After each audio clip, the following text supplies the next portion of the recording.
ay rated SPG. Striktong patnubay at gabay ng magulang ang kailangan. Maaaring may masiselang tema, lengguwahe, karahasan, sexual, horror o droga na hindi angkop sa mga bata.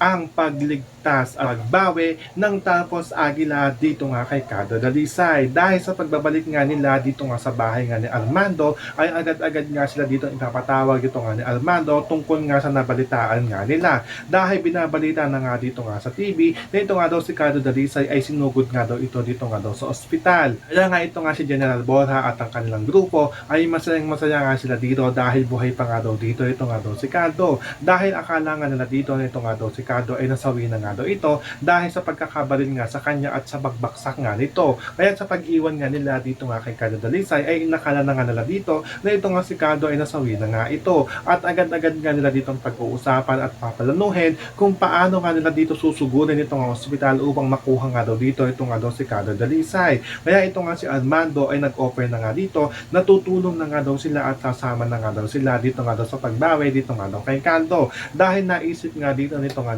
ni Armando, nakakailanganin pa nga nila dito ito nga daw si Cardo na may balik nga daw ito dito nga daw sa kanilang puder. Dahil na nga rin sa laki ng pera at pabuya na nasa ulo nga daw nito nga daw ni Cardo at ang Talpos Aguila ay hindi nga daw sila dito makakapayag na ganun-ganun na nga lang daw mabawi ng mga kalaban nga daw nila ito nga daw si Cardo. So pakakaabang natin dito ang pagtutulungan nga ng Talpos Aguila at ito nga grupo nga ni Armando upang bawiin nga dito ito nga si Cardo Dalisay. Yan ang ating mga pakakatutukan at pakakaabangan dito nga lang sa FPJ San Provinciano.